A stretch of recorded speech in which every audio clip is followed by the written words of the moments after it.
Hey everybody, Lori Spencer here. Welcome back to our History Book Club series.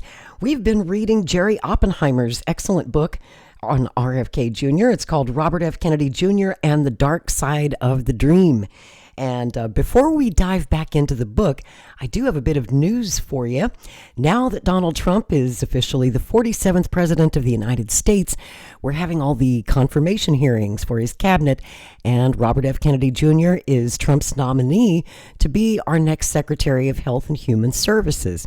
So in order to get confirmed by the Senate, the way this works, the HHS Secretary must appear before two separate committees. So there will actually be two hearings on Kennedy, and the dates have been set at last for these. It took a while for them to get them scheduled, but it's happening this week. Wednesday, January 29th, will be the first hearing. That's at 10 o'clock in the morning Eastern Time in the Dirksen Senate Office Building in Washington, D.C.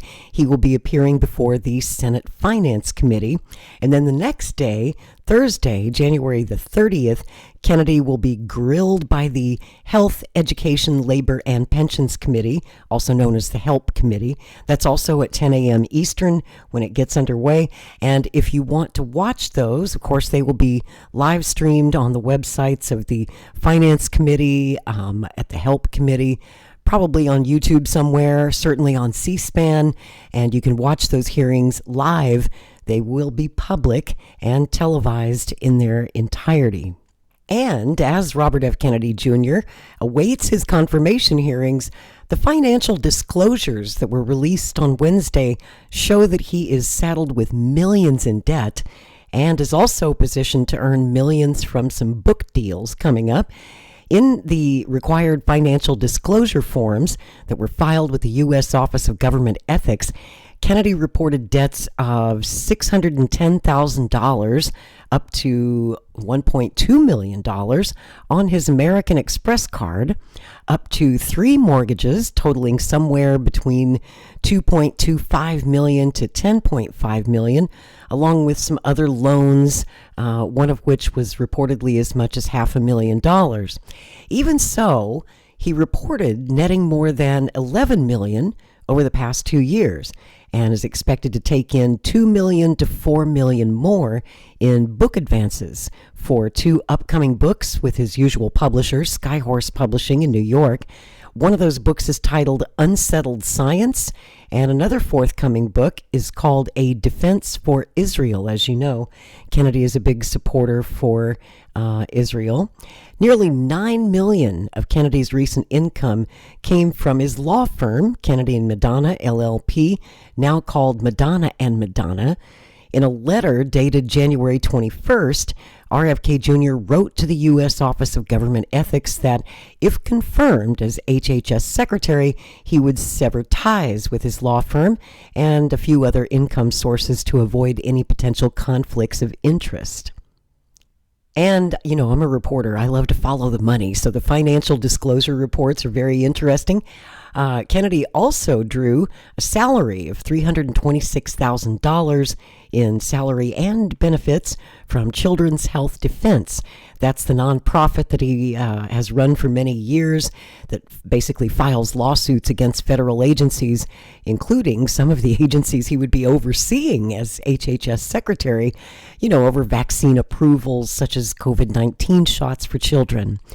In December, Kennedy said that he had resigned as chairman of Children's Health Defense, and he's also their chief legal counsel after being nominated to head HHS. Mr. Kennedy also listed various income from a mix of stocks and endorsements and speaking fees and residuals, also income from his wife, Cheryl Hines, best known for her work on HBO's Curb Your Enthusiasm. Cheryl is also writing a book herself, her memoir. She received a $600,000 advance for that upcoming book, and it's to be titled My Shade of Crazy. Well, there are many shades of crazy in this story. If you've hung with us for the first 5 episodes, today we're getting into episode 6, and we're blazing through this book all about Kennedy's colorful life. Where did we leave off? I think it was chapter 14. I'm kind of skipping through the book because it is such a lengthy book. I'm not reading the whole thing, just kind of selected excerpts and chapters and things that Kennedy might be questioned about by the Senate Finance Committee or the Help Committee. And if you are joining us and you're reading along in the hardcover edition of this book, we're going to jump back in at chapter 14 this week, starting on page 148. Here we go. Chapter 14, Twisted Roots. Bobby Kennedy hardly knew his paternal grandfather, Joseph P. Kennedy. He was just 7 when on December 19th, 1961, the once powerful and domineering old man who was the grand architect of the Kennedy dynasty suffered a massive stroke resulting from a blood clot in the brain's artery. It had turned him, at 73, into a mute invalid, fully paralyzed on his right side, who would be confined to bed and a wheelchair for the rest of his life. Bobby always remembered, after visiting him, that his grandfather's arm was twisted grotesquely, and noted that the patriarch would express both happiness and anger only with his eyes. Bobby later remembered, quote, "The grown-ups were all scared of him and asked each other on entering the house, 'How's his mood?' or told the kids, 'Don't get him cross.'"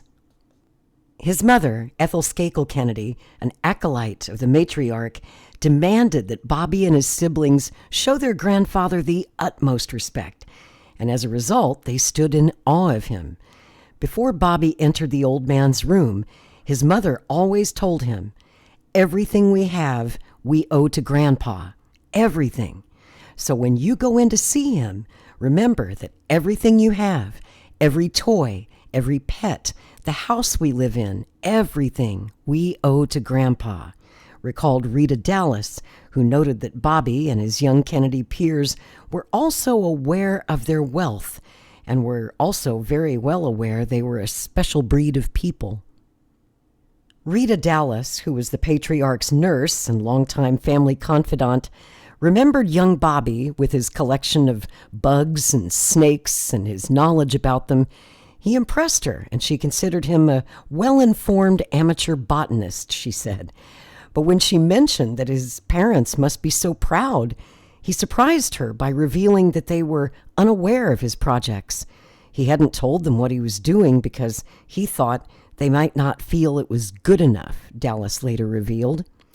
Her favorite of RFK and Ethel's brood, however, wasn't Bobby, but rather his brother, the firstborn son, because she viewed him as, quote, more like his grandfather than any of the others, and she had concluded that the long, lanky, bumbling, awkward, and ill-at-ease Joe possessed the potential to become the principal figurehead in the Kennedy panorama.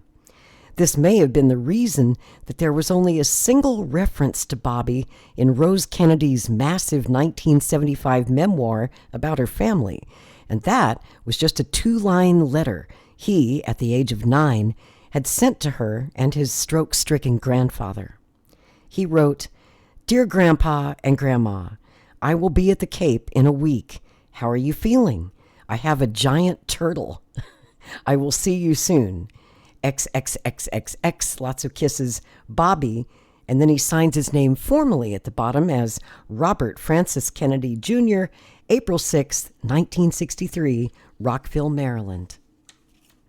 The fact that the patriarch had actually survived for close to 9 years after his stroke was considered nearly miraculous, but to everyone he visited, family and friends, he was a virtual vegetable, or as one of his biographers, David Nassau, described him, a twisted, gaunt old skeleton bound to a wheelchair, unable to make himself understood. However, it appeared that he comprehended things that were said, things that he read or saw, such as around-the-clock TV coverage when his sons were murdered in cold blood, JFK in 1963 and RFK in 1968. Both times, there were tears in his eyes.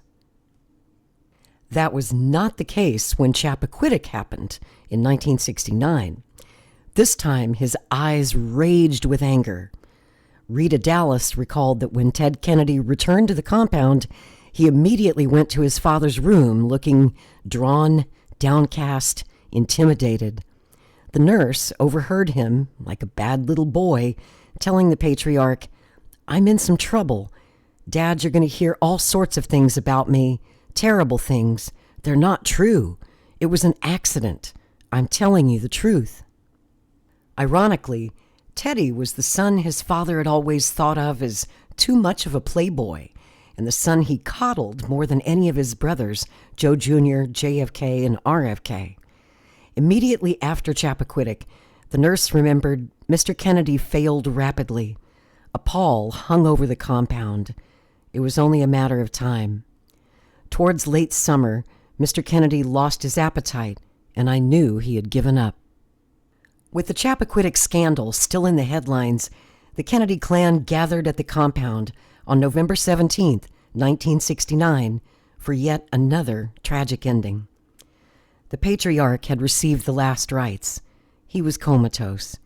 His son-in-law, Sergeant Shriver, Eunice's husband and ambassador to France, knelt by the dying man's bed and said, "Without you, none of us would be anything." Teddy just cried over and over, "Dad, it's me, Teddy. Can you hear me?" Bobby's mother, Ethel, was getting over a cold at Hickory Hill when she got word that her father-in-law was dying. When the patriarch breathed his last on November 18, 1969, just 4 months after Chappaquiddick, Ethel was in the room with him. At the funeral, Ted read from a tribute to his father that his brother Bobby had long ago written for a collection of essays by family and friends. Quote, "When we were a little older, we realized he wasn't perfect, that he made mistakes, but by the time we realized, everyone did. In many, many ways, to us, he is something special." Years later, in Ted Kennedy's memoir, published immediately after his own death at age 77 of brain cancer, the last surviving son wrote that he wondered whether he had shortened his father's life, quote, "from the shock I had visited upon him with my news of the tragic accident on Chappaquiddick Island.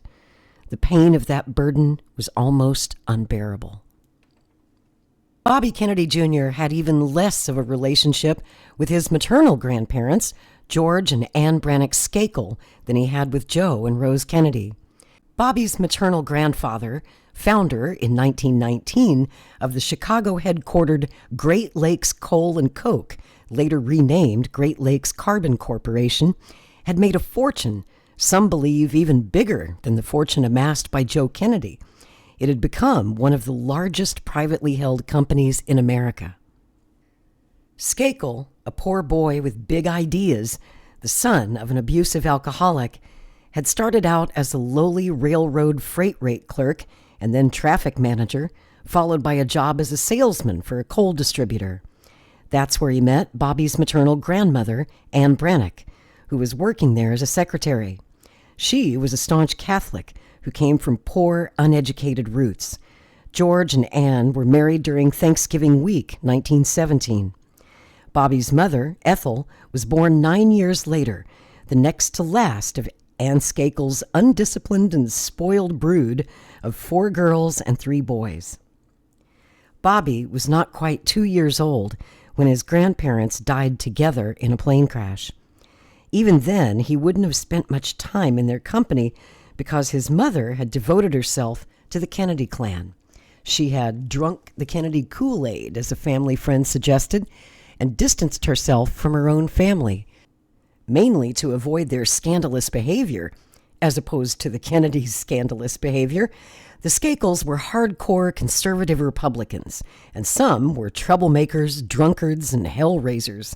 RFK despised them all. When the multi-millionaire Skakels' private plane, a converted World War II bomber, on its way from California to Connecticut, exploded in midair over Oklahoma on October 4th, 1955, RFK adamantly refused to permit his wife Ethel to participate in her own family's funeral plans, which were being worked out at her parents' 3-story, 30-room English country manor home called Rambleside, The house, once owned by an heir to the Simmons mattress fortune, was in the fanciest part of very fancy Greenwich, Connecticut. Ethel's not coming to Greenwich. She will come after you make the funeral arrangements, RFK informed Ethel's brother, George Skakel, according to Mary Begley, a close Skakel family friend who overheard the conversation. Begley said all of Ethel's siblings were furious with Bobby.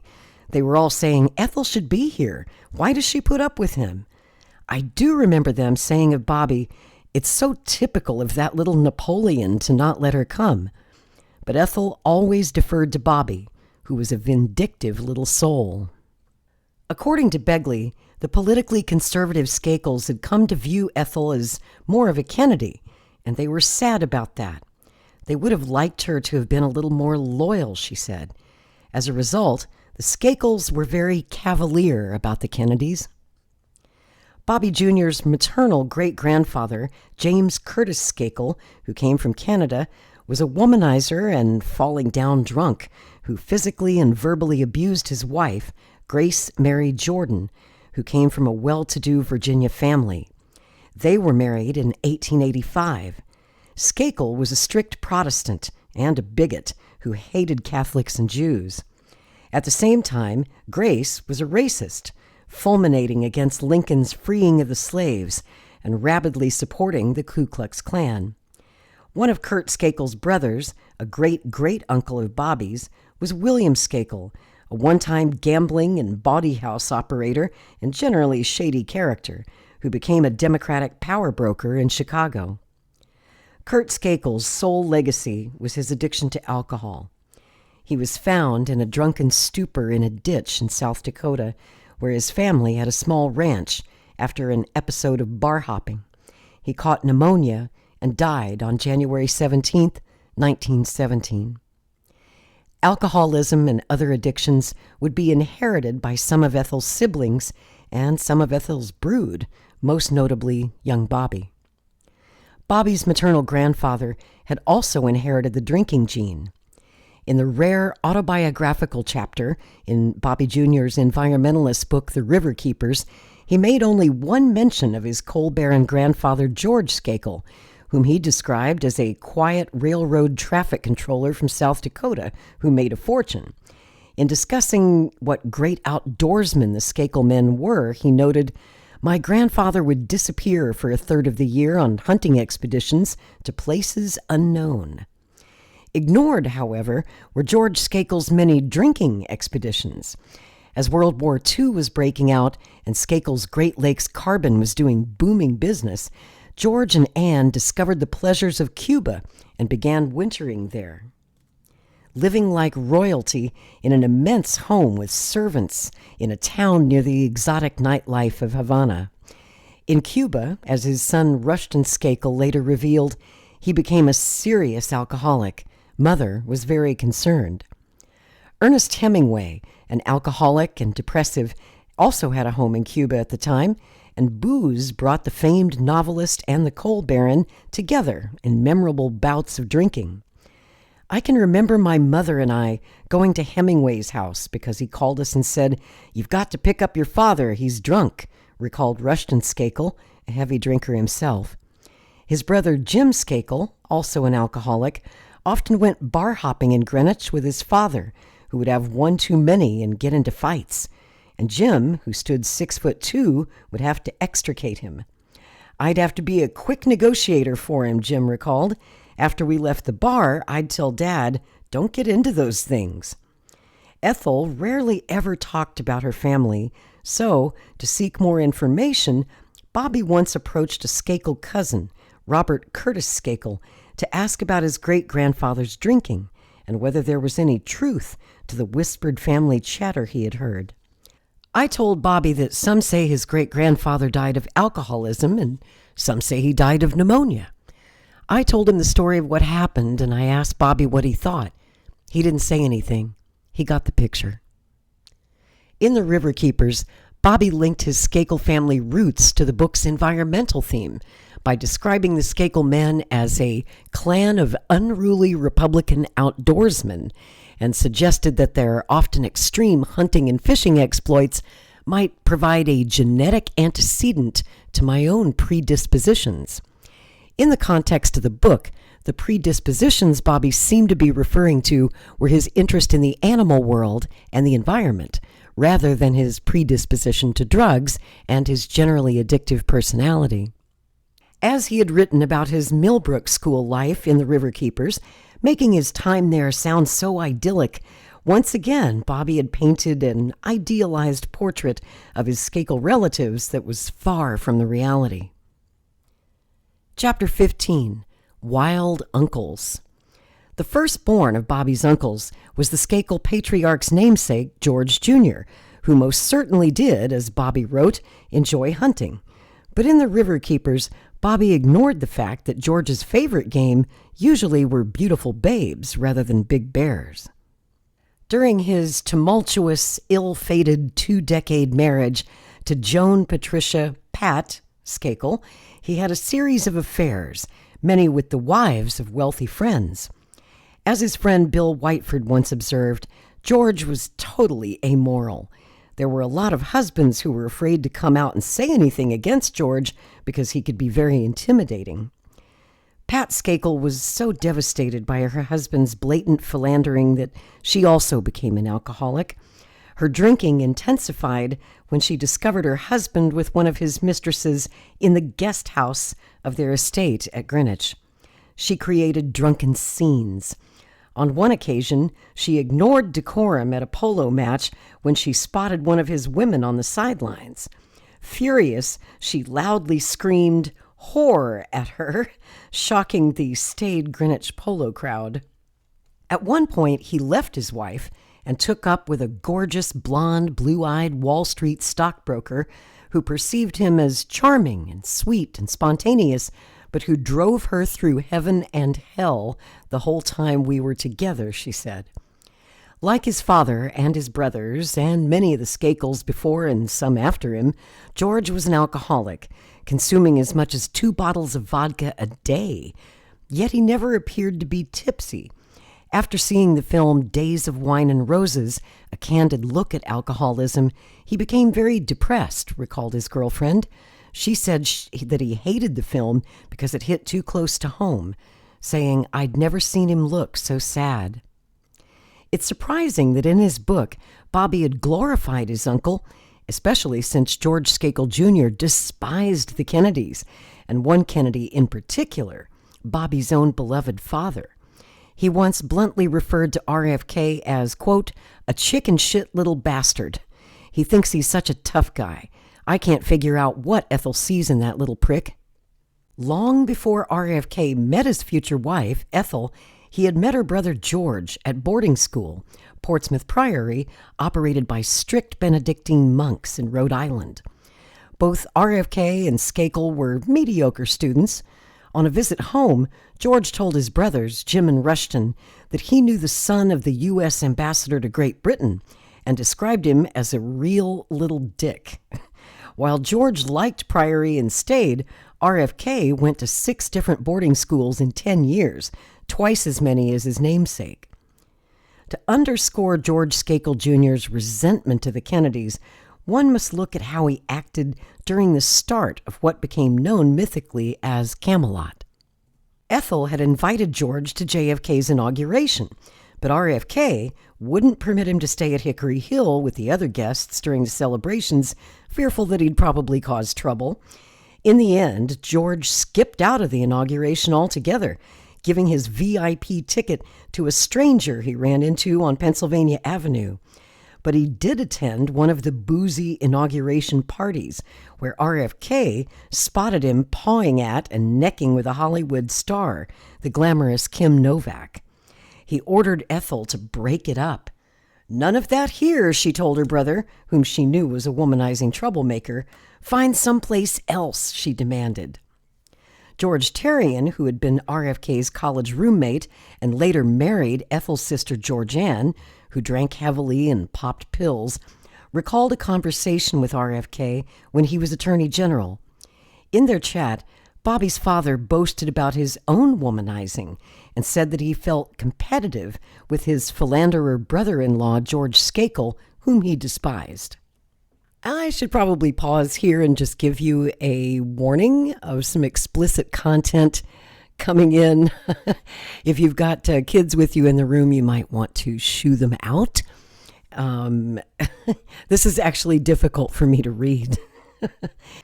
Quote, Bobby was sounding very macho and full of himself. Out of the blue, he said, George would keel over if he knew who I was screwing.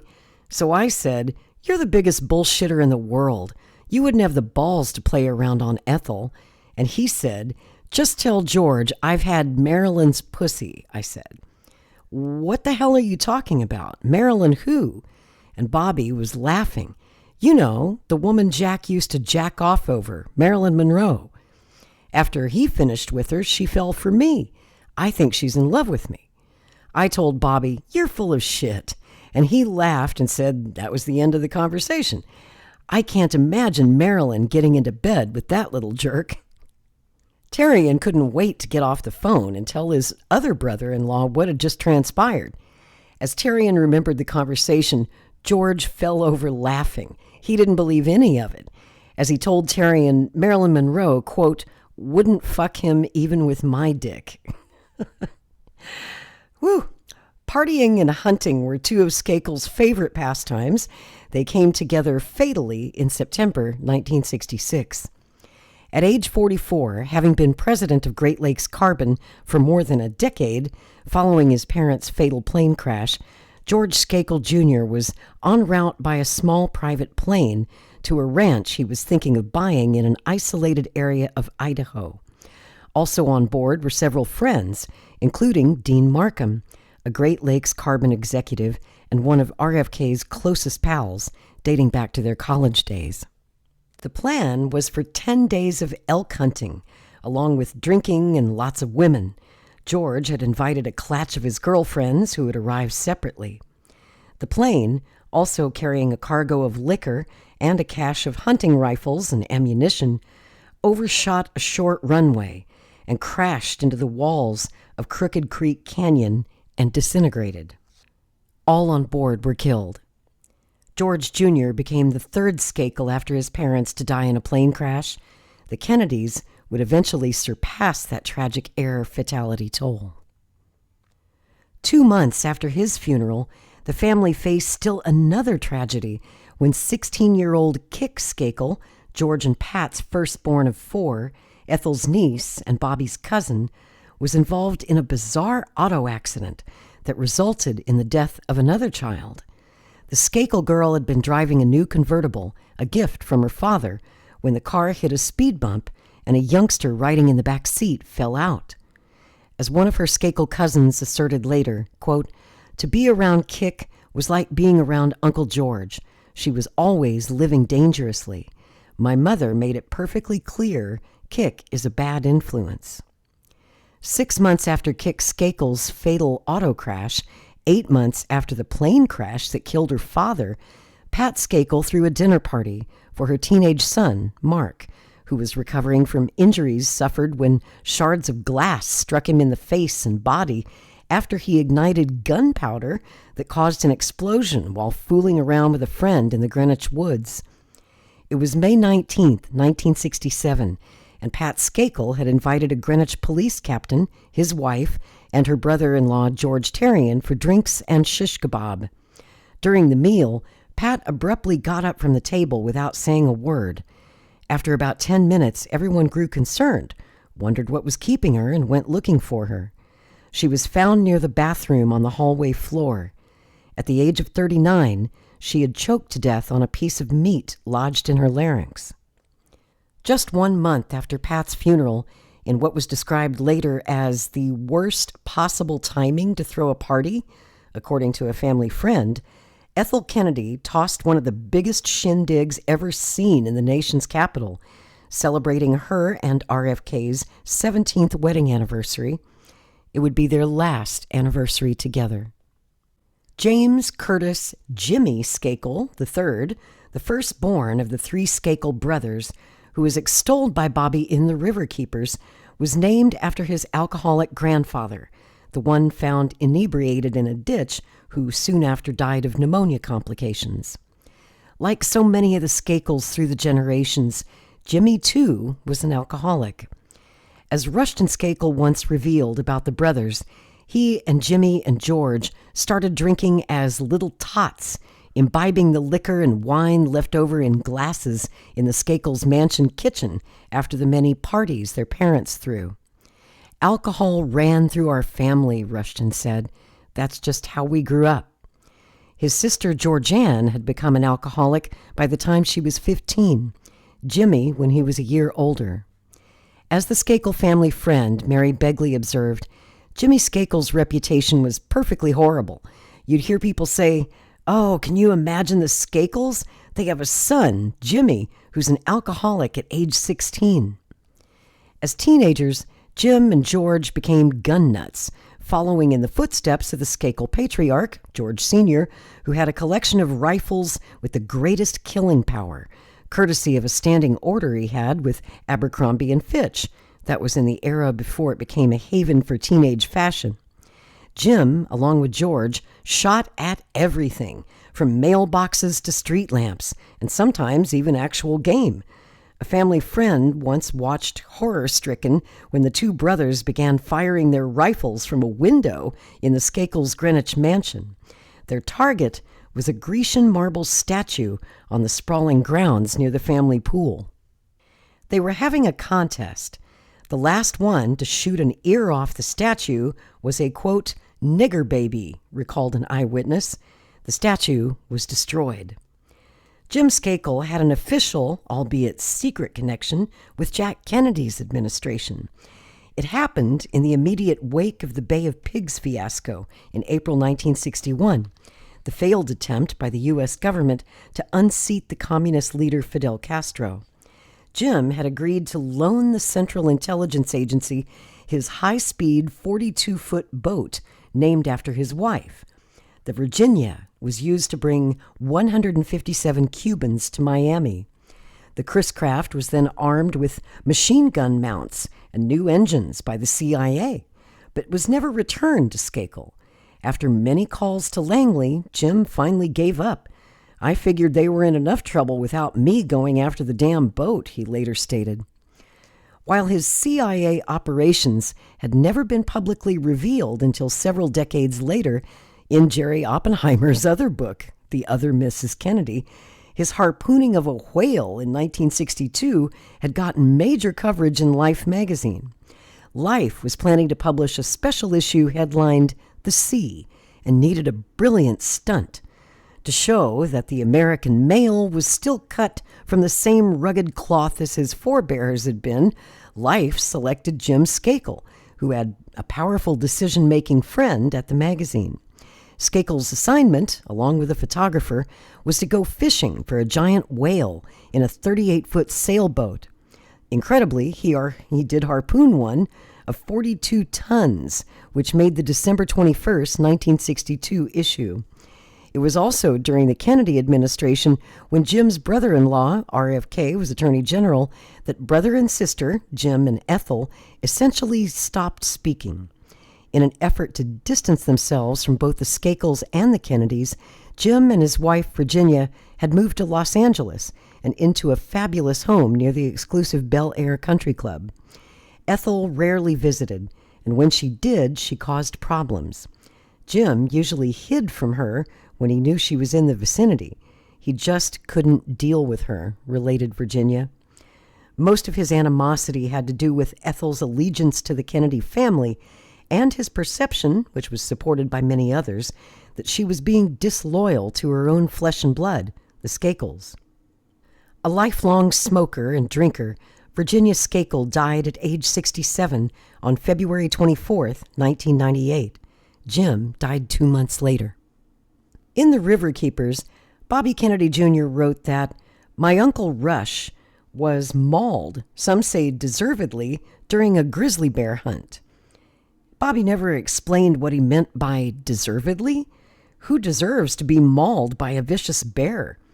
But it probably had to do with the fact that among the Skakels, especially his uncle's siblings, Rushton Walker Skakel, known to intimates as Rucky, was the weak and timid one. the brother who had done a disservice to the family business and the family members' pocketbooks with his poor management of Great Lakes Carbon. Like his Skakel brothers and forebears, Rushton, too, was an alcoholic. He once showed up at a neighbor's house in Greenwich with a glass of bourbon in hand, not a big surprise since most of the Skakels were well-known drinkers, but he did surprise them when he said he had just returned home to his French provincial mansion in Greenwich, not from a cocktail party, but rather from his Alcoholics Anonymous meeting, where he boasted he'd sworn off drinking. They called him Rush the Lush. Rushton was the last of the Skakel siblings to marry. In 1955, the same year his parents died in the plane crash, he tied the knot with pretty Ann Reynolds, who had gone to his sister Ethel's alma mater, Manhattanville College of the Sacred Heart, a Catholic white oasis in New York's Black Harlem. It was at Manhattanville that wiry, high-spirited Ethel first met and bonded with pudgy, shy Gene Kennedy, a friendship that led to Ethel's introduction to Gene's brother Robert Francis Kennedy. The rest was history. Two of the country's wealthiest and most powerful families would have a merger, one made more in hell than in heaven. In the mid-1960s, after his brother George's death, Rush took over the family business, Great Lakes Carbon. But he wasn't the hard-driving executive type. He was a milquetoast, spoiled, who liked his liquor, his golf, and his hunting. He didn't relish the role, nor had the same skill and talent to run the business as did his father and even his playboy brother George, according to court documents. Rushton, quote, grew exceedingly unhappy in his role running the family company. Over the years, the company's profits declined, and it was eventually sold in the early 1990s. During the Kennedy administration, some 5 years after Rushton and Ann got married, tragedy once again struck the Skakel family. Ann was diagnosed with brain cancer. Her illness lasted for about a decade. Her death had a devastating effect on her family, especially her husband. Much like her sister-in-law Ethel, she always seemed to be pregnant. She died at just age 41 in March of 1973, leaving the alcoholic and emotionally troubled widower, Rushton, to oversee their large brood, a job at which he would miserably fail, just as he had seemingly failed at running Great Lakes Carbon. Along with his questionable management of the family business, he was board chairman at the time of his wife's passing. He was not the best father. According to a court document, quote, Ann Skakel was Rushton Skakel's emotional compass, and according to family members, her death left Rushton Skakel with a deep sense of loss and emptiness in his life. He drank even more, chased women, spent wildly, began abusing prescription pills, and had to be hospitalized several times for his addictions.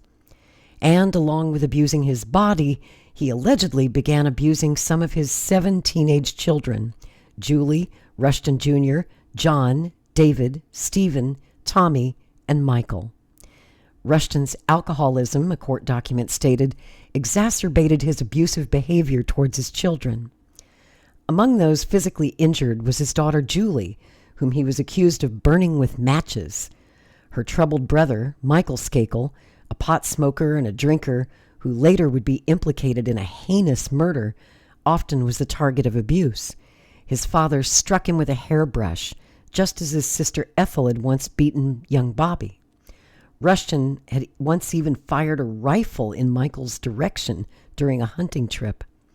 Rushton died at the age of 79, the day after New Year's 2003. According to his attorney, he had the brain disease frontal lobe dementia. He was buried in Greenwich. Whew, man, what a family. What a couple of families, huh?